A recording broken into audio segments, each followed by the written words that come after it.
Trump now is putting more and more of these guys on blast. Okay. He is making sure the momentum continues. So we've had SPLC gone after the last few weeks.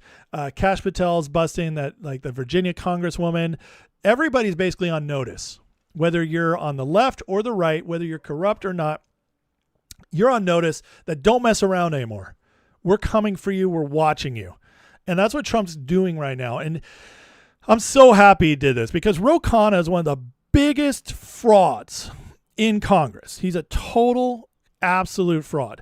And he comes across as this nice guy. Oh, I'm actually on the left, progressive, but I actually care about the people. And he gets a lot of play for it. He shows up in shows like Tim Pool's show with guys who are more right-leaning, definitely more common sense. He shows up and has discussions and he tries to sound like, oh, I'm actually common sense. And then he goes and like proposes something like a wealth tax with $2 trillion leave California. Like he's also an idiot or he's scum. You can pick. But, and I think he's a little too smart to be scum. To be an idiot. So, you choose it. But he has been like lifted up as this icon of the left, like the best of the progressives. This is the best we have to offer is Ro Khanna, and he's a true leader, and maybe someday he'll be president. Well, Trump is making sure that that's not happening. And as I covered a couple weeks ago, there was a lot of people ready to out Ro Khanna.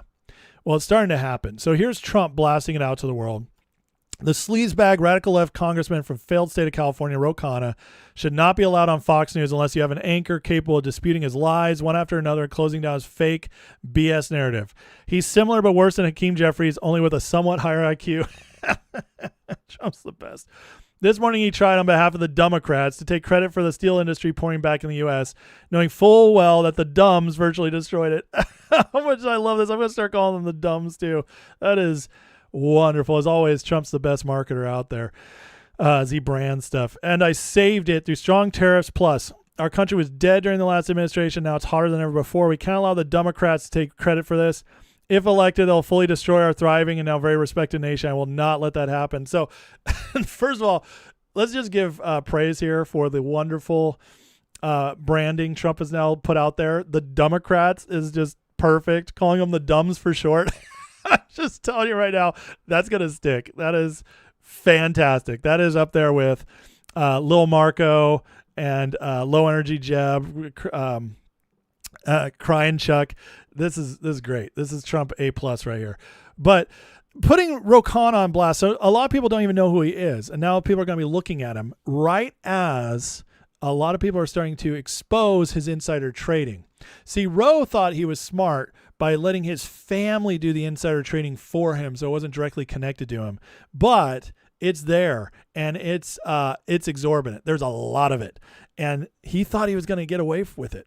But now it's going to start coming out, and as it comes out, it's going to be looked at more because now people are finding that they're finding out who he is. And so this is Trump trying to take down somebody who actually is a rising star in the party. I got to tell you guys, Ro is good on camera. He's smart. He is one of the ones that he wasn't going to run in 28, but down the road, he is one of those that, or he could have been a dark horse, but he's one of those like Obama. He's shifty and he knows how to say the right thing. So that he would have been somebody who could be formidable. So him getting taken down now is exactly what we want. Take him down before they have the whole party behind him, the apparatus behind him. So this is excellent. And then Hegseth, he's taking down Mark Kelly. Mark Kelly's another one that is kind of a sleeper. They really wanted to run him. In fact, he was Obama's number one choice to replace Biden in 24. Obama didn't trust Kamala Harris. The Clintons pushed her up. There was a civil war within the Democratic Party that doesn't get talked about enough. And the Clintons won that because Kamala was already in position. The Clintons convinced her to push for it. And they moved so fast, Obama couldn't get what he wanted. And Obama wanted Kelly up there. Why? Well, he's white. He's former military. He was an astronaut. He's got the way of talking that could have duped the nation. And with as much as they tried to cheat and pull off 2024, Kamala was so awful they couldn't even come close to doing it. Kelly might have gotten it a little closer. Just being honest. So he's another one that you got to look out for. And but now they're exposing him fully. It says Hegseth opened Pentagon legal investigation. So listen to this. Yes, Margaret, we have. We've been tracking it. A number of times we've been briefed by the Pentagon on specific munitions. Actually, it's been pretty detailed on Tomahawks, ATACMS, SM-3s, THAAD rounds, Patriot rounds, so those interceptor rounds to defend ourselves. And the numbers are, I think it's fair to say it's shocking, how deep we have gone into these magazines, because this president got our country into this without a strategic goal, without a plan, without a timeline. And because of that, we've expended a lot of munitions. And that means the American people are less safe, whether it's a conflict in the Western Pacific with China or somewhere else in the world. The munitions are depleted. You may have seen me ask the Secretary of Defense this question about how long it's going to take to replenish. We're talking about years. Well, you know, Admiral Paparo, the head of U.S. Pacific Command, was recently asked in front of Congress about you can see this guy is trying to undercut the military, which he already did. He was part of the Seditious Six. Remember the Seditious Six that came out and they were like, don't obey illegal orders? This guy is trying to pull, like he thinks he has pull. No Democrat has pull with the military. But they're using him because he's one of the only things they have. Okay, and they're trying to do this, but as he's doing this and kind of exposing who he is, so the Hegseth is saying by what he's saying, which is leaking. Okay, he's being accused of leaking classified information. Did he violate his oath? They're going to review it. So this whole thing right here, everything he said is considered leaking classified intel. Now, what I'll tell you is that some of what he said is true, but how they're spinning it is not. Have we used a lot of our munitions? Absolutely. Will it take a few years to get back to where we're at? Yes. Are we low? No. And that is the spin they're putting on it. Okay, Marco Rubio just did a $26 billion deal of selling our weapons. Do you really think if we're low, we're selling $26 billion worth? I don't think so. So the spin is wrong, but the information is considered classified, especially because we're in a wartime. And this could end up taking Mark Kelly down. And we got to hope it does. Now, let's look at what's going on with Obama. So my last live, we talked about Obama going up to Mark Carney and taking Slotkin and Buttigieg with him, which Slotkin's ex-CIA and Buttigieg is one of their pushes. They might try to run them as a ticket in 2028 because, again, the Democrats are tired of getting beaten, and so they're willing to try to elect a man again, except now they're going to use a gay man. Because the two women lost to Trump, so they're pushing Buttigieg, or at least Obama is. He's telling you who he likes. Slotkin's always been up there since she got elected in Michigan. They love these CIA people. Spamberger, Virginia, ex-CIA. They want CIA everywhere, ex-CIA. Okay, Trump is reforming CIA, but these people, these were in when the CIA was evil and wrong and undercutting American interests. Get them in there because they know how to play the game. They know how to psyop everybody. So he takes Slotkin and Buttigieg up to Canada, and just meeting with Mark Carney, which Mark Carney is a banker. How he became prime minister after being a banker, only in City of London controlled aspects. Canada's Commonwealth of UK. Do the math. Canada's basically like having a European nation next door. They're basically Europe. And Carney's fully controlled by cabal, WEF, deep state, Davos, world, City of London, whatever you want to call it. Fully controlled. So Obama's going up there to talk to his handlers and discuss. Why? Well, the timing's interesting. They just got shellacked with this Virginia getting struck down, the voting rights getting struck down by the U.S. Supreme Court, and the earthquake that was Indiana's primaries. They are terrified that their one chance of coming back was the midterms, that it's slipping away from them. So it's time to strategize, excuse me, and figure out the next moves. Well, even John Fetterman is calling him out. it says Fetterman confirmed what everyone suspected. Obama's been showing up in Capitol Hill weekly, issuing marching orders to Democrats. Again, who's the boss? Fetterman said, I don't know who he thinks elected him to do that. It wasn't the people I serve. If that's true, Obama's running an active shadow government. Well, we've known this. We've absolutely known this. And so as Tom Luongo says, Obama famously, after Trump was elected, brought a brownstone in D.C. and set up shadow government with Valerie Jarrett and Susan Rice. Who else runs a shadow government? Only wrong answers, please. That would be City of London for those in the back. So Obama's ramping up is the point. He's getting more involved. Now, Obama's lazy. He didn't build a bench, which is one of the reasons the Democrats are in so much trouble. If Obama had really done his job, 2008 was such a resounding win for the liberals that if he'd actually done his job, he could have brought up a bunch of new people. He could have bestowed his power upon them, his mentorship upon them, built them up, and actually created a stronger Democratic machine in the nation. But Obama didn't do that. He likes to chill, make decisions, get in and get out. He just likes being rich. This is why Michelle and him are fighting right now, publicly, because she's like done, and he won't let go of the power. And one of the reasons he can't let go of the power is because he didn't set them up. So he's getting more involved again because they're losing so badly. Term 1, he was in there. Biden, he admitted, if I could just get Biden on the phone and I'd sit in the basement with a little thing in my ear saying, Joe, do this. He admitted that in an interview. So we know he was running the Biden presidency, and now he's going overseas, as well as showing up in D.C. that even a Democrat, John Fetterman's calling him out. The thing is, we see it all now. These things used to be done in secret, and now they're being called out. And when a Democrat is calling it out, you know it's bad. And I'm starting to think Fetterman, not that he's conservative, not that he's MAGA, but I'm starting to think he's somebody who actually cares about the country, even though his beliefs about it are crazy, because you just don't say this otherwise. And he's starting to out him out. Something's coming. Something's coming. On Friday, we got all the UFO files. And in this, again, going with the whole exposure thing, Trump basically just disproved Project Bluebeam. I don't know how many of you know that. Some of you will. But just a real quick crash course on it. Project Bluebeam is the idea that they use the UFO files and everything to terrify us and allow government overreach, create false flags, and move on. It's, if you ever read Watchmen, you kind of get the idea of what Project Bluebeam is. These UFO files, notice they came out and nobody's freaking out about it. Everybody's like, oh, that's interesting.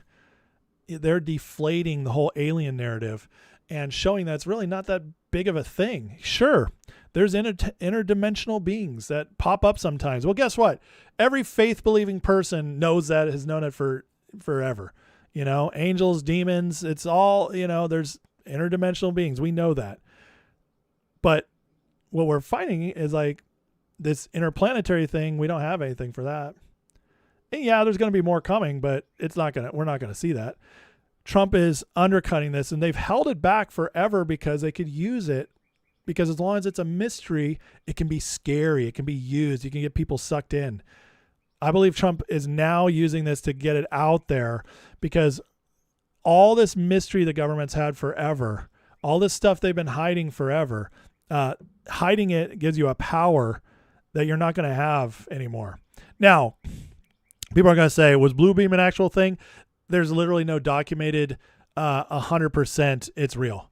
But I can tell you right now, whether it's called Project Bluebeam or not, there is no other reason they kept all this stuff secret from us. So whatever it was called, whatever reason they had, every time they hold back from us, it's power. It's for reasons of power. And Trump is starting to let all that out there to take it away from us. So it doesn't matter whether it was official or not. Now, going back to Obama, he also brought Alex Soros, global figures, to a closed media event. Obama gave the address.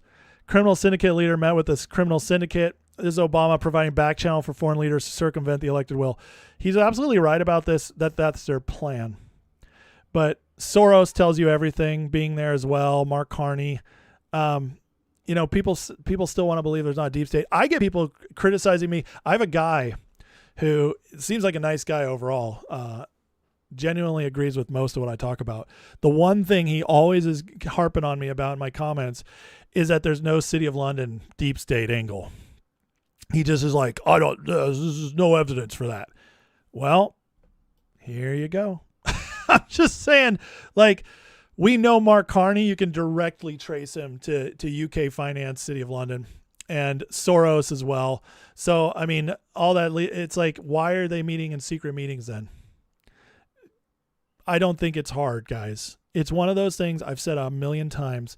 Once you see it, you can't unsee it. So why have a public meeting that everybody knows about, even though it's closed media? Everybody knows about it. They're not even trying to hide anymore. Obama goes over there. The media reports it. Everybody can see what he's doing. And he's like, I don't care. We don't have time. I can't be secret anymore.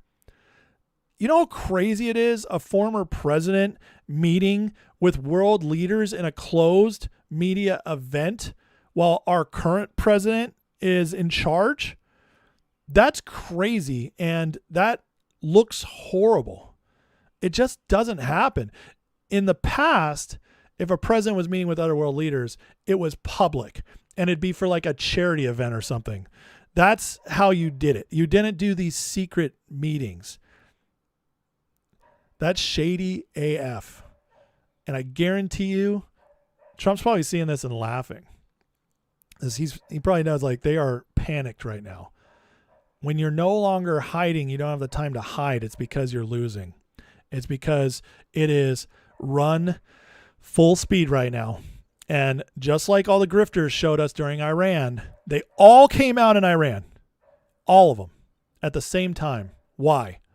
Because Iran's the key. It's the key to the global financial structure that they've been manipulating. You break Iran and it all starts falling apart. They still have some, don't get me wrong, they'll still have some power, but the control of the Middle East will be gone. The control of oil and shipping will be gone. And that they lost trillions and trillions of dollars doing that. Meanwhile, Trump is using it as a way to expose NATO, getting us out of the EU. It's all collapsing for him. And that's why it's all assets deployed time, which is why you're seeing Obama go up there and meet with all these people. Now, finally, look at this. So I know I get a lot of doomers about AI, and that's okay. I understand the concerns. I don't agree with them, but I understand them. I'm not saying I don't agree with all of them, but I understand them. But this is one of the things that AI can do. This is incredible. Now, this looks like a cell, but this is actually how AI created a breakdown of how all the NGOs work and are interconnected with each other. They are interconnected with each other so they can fund leftist causes, globalist causes, City of London's pushes, all of that. This is why USAID was defunded, so on and so forth. Look, without AI, you know how hard it'd be to map all this out? But regardless, we have AI, and just look at this. This is wild. And this is one of the things that AI is going to allow us to do, is put things together and understand things. It's just like and expose things that we couldn't before, or at least not without a whole lot of work. But now a regular person can do this. See, when the internet came out, you see all the names here of all these organizations. When the internet came out, we had the same dooming as AI. Oh my God, this is going to create such a bad thing. People are going to be able to disperse information and files and money, and it's going to just be the end of the world. And it's evil. We're always afraid of technology. I don't get it. I don't get it. I just honestly, from a Christian perspective, I don't get it. The only way AI could truly be the threat people think it's going to be is if it could have a soul, if it could completely reach general intelligence. It can't. Because we're creatures created by God with souls and spirits. AI can never replicate that. They will always be computers who have to get through processes. So they can never get to the point we think that's doomed about. But what they can do is be an incredible tool. Yes, for evil. I'm not saying they can't be used for evil, just like the internet, just like a knife, just like a gun. But they can also be used for great good. And with those, like with those other things, I believe it'll be used for more good than evil, and it's going to be a tool we're going to use to completely defeat these people going forward. Again, when you see this stuff, guys, it's just absolutely insane.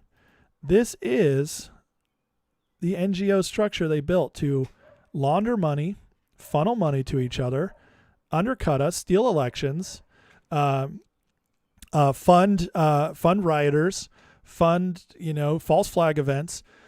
This is how they've hidden the money, and it took them decades to build this out, maybe centuries, but now we can see it, and we can see all the names and all the connections.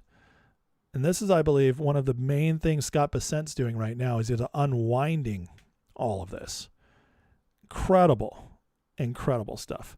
And again, it's just this exposure. Once light is shined on something, light's a great disinfectant, correct? Once light shined on something, action can be taken, and you can start winning by taking it out. And that's one of the things that Trump's doing behind the scenes. They do make announcements about it, but every day behind the scenes, the Treasury Department, the DOJ, the Tulsi Gabbard with the intel agencies, they are looking into all of these and slowly defunding them. And SPLC was the nuclear bomb that told us it started. USAID was big. It was very big. But that was government funded directly. SPLC, NGO, and nonprofit, a little more private. It was one of the great bastions of the liberal order, the leftist establishment, how they launder that money. That, my friends, was the sign that this is all coming down. And just by taking out SPLC, they took out one of these center ones that took out a bunch of others around it. So it's coming, and justice is ramping up in very interesting ways, and the exposure proves it.